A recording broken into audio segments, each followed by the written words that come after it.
grace that taught my heart to fear, and grace my fears relieved.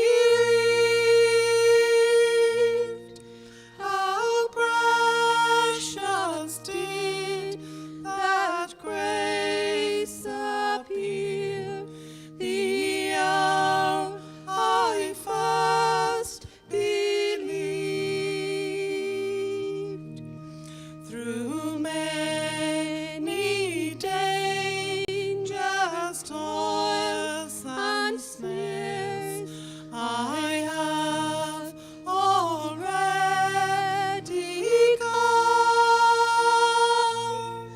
'Tis grace that brought me safe thus far, and grace will lead me home.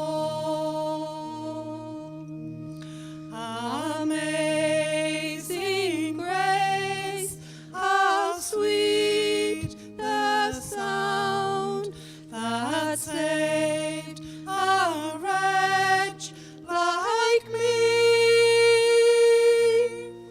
I once was lost, but now I'm found, was blind, but now I see.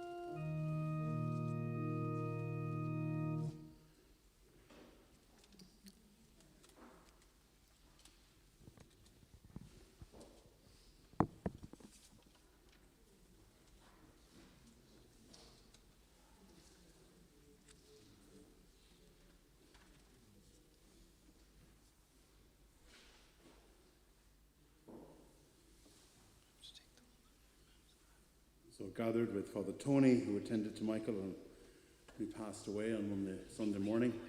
Gathered with the whole parish community here. Gathered with all who join us.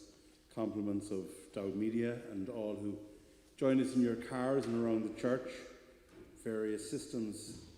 Just like to offer our deepest sympathy to all the family, particularly to Josephine, to Damien, to Ian, to John, to Paddy and Eamon, to Carmel, and to Lisa, to Donna, to Mary Patricia, to his brothers-in-law, sisters-in-law, extended Cummins and McNally families, his cousins, his work colleagues in Mayo County Council, and, as is evident this morning, a very large circle of friends. We all knew that Michael's time was limited, but we didn't realise that it was this limited. And it has come, I know, as an awful shock to the family that he's been taken so soon. We're also conscious, though, as well, of how much he has been spared, even though that's little consolation at the moment. So we begin now by bringing symbols to the altar.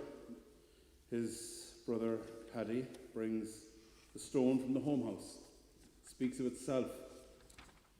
Never went far from home. Home is very much in his blood and in his breath.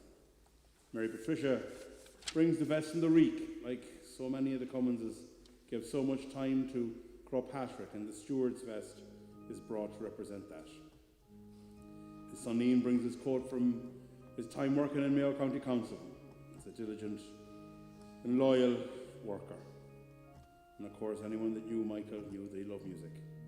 And Damien brings the Pogues CD.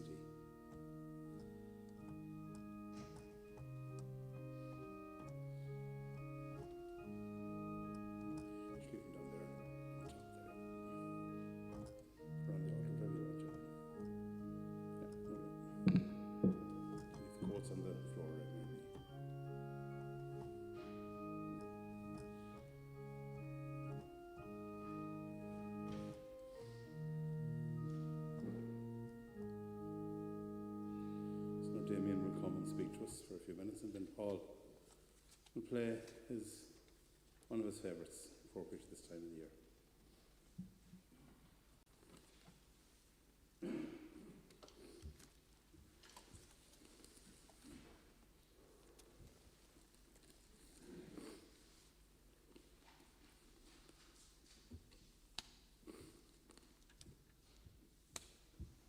I would like to start by describing Dad's early life and his work history. Dad began school life in Lecanvey, and after the school day was finished, he helped the nuns with housework, gardening and the general upkeep of the convent. Secondary school took him to the tech school in Westport, and after he had finished there, he started work with a contractor to learn the carpentry trade. After 3 years doing that, he went to work for a civil contractor, and this included the construction of the Westport Regional Water Scheme. During his work there, he got an opportunity of going to Saudi Arabia for 12 months. He grasped the opportunity and he went in 1977 and returned a year later in 1978. He often told us stories at home of his experiences in Saudi Arabia. He told us of the hard work, shuttering and pouring concrete in 40-degree heat. This, along with the long working hours, proved Dad was never afraid of hard work. When he returned, he commenced work with Mayo County Council on a range of civil works throughout the county, consisting of laying water mains and sewers. While with Mayo County Council, he worked in nearly every town and village in the county, and any of the schemes he worked on remain a credit to his dedicated work, which consisted of 42 years.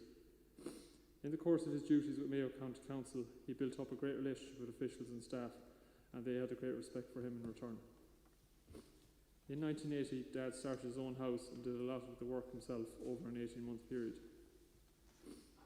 Dad had many great work experiences in life, and he would always love helping friends, relatives and neighbours. I think this always gave him a great sense of satisfaction, and the job was never too big or too small for him. I recall an experience the day myself, Dad and Micheal O'Toole put up the concrete posts and railings at the back of Micheal O'Toole's house. He really enjoyed the crack as well as the work on that day, and to me that highlighted Dad's outlook in life. He enjoyed the fun and the crack, but he also took great pride in the work he done and wanted to do it right. I think the O'Tooles will agree, as I don't think the posts and railings have fallen yet.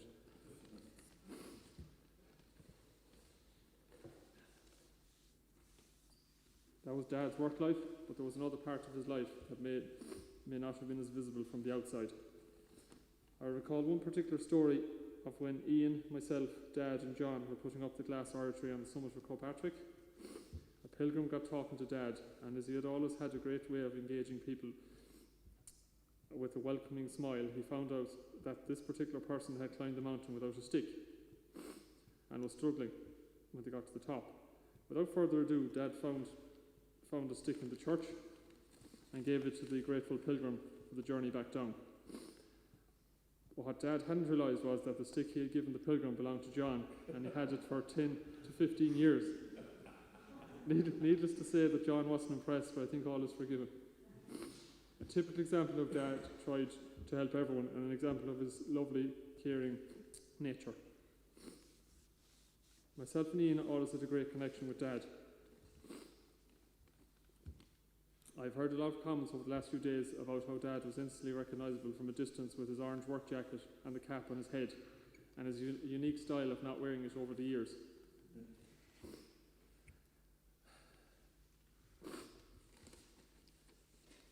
We have many great memories of our younger years when we went on holidays together. Salt Hill in Galway, Kerry and Clifton were just some examples of memories we will cherish. Maybe our trips to the bog as we got older were not as fun, but we all enjoyed the crack and camaraderie all the same. On his last night with us, we sat and listened to his favourite songs on TV, and we could see the enjoyment it brought him, even with the illness he was enduring. Dad had a great love of animals, and this was reflected in the amount of animals himself and Mam have looked after over the years. During his illness, he was grateful for all the help and care he was given by all of us, but none more so than Mam, who looked after his every need, no matter how big or small. He often commented to me on how brilliant she was and how he didn't know what she would do without her. Mam, you looked after him so well, and now it's your turn to let me and Ian look after you.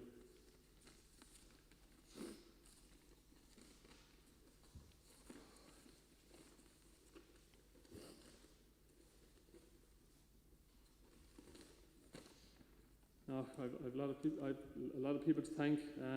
I'll just start by thanking Dr. Ross O'Horgan and his staff inside in Westport. They took care of all Dad's medical needs and anything he needed. I'd also like to thank Declan Dempsey, Owen Maloney and Pat Gaughan from Mayo County Council who helped Dad in the early stages of his illness. Father Charlie for all his support and help over the last few days, and he has always been there for the whole family when we've needed anything. And also Father King for celebrating Mass with us today. I'd also like to thank the musicians and choir. Did a lovely job so far. All the neighbours and friends who have been a great support to us throughout. We'd like to recognise them too. We'd like to thank the grave diggers for their hard work in difficult conditions over there yesterday in Morrisk. I'd also like to thank Peter Sweeney for his friendly and professional service over the last few days. Dowd Media also for streaming the Mass to people who cannot join us here today with restrictions. Last but not least, I think Carmel and Lisa, who have been there for us over the last few days, and I'd like to have a special thanks for them. Finally, I would like to finish up by saying thanks to everyone who have sent us their condolences from near and far over the last few days. I know that Paddy and John's phones were constantly ringing with people offering their condolences.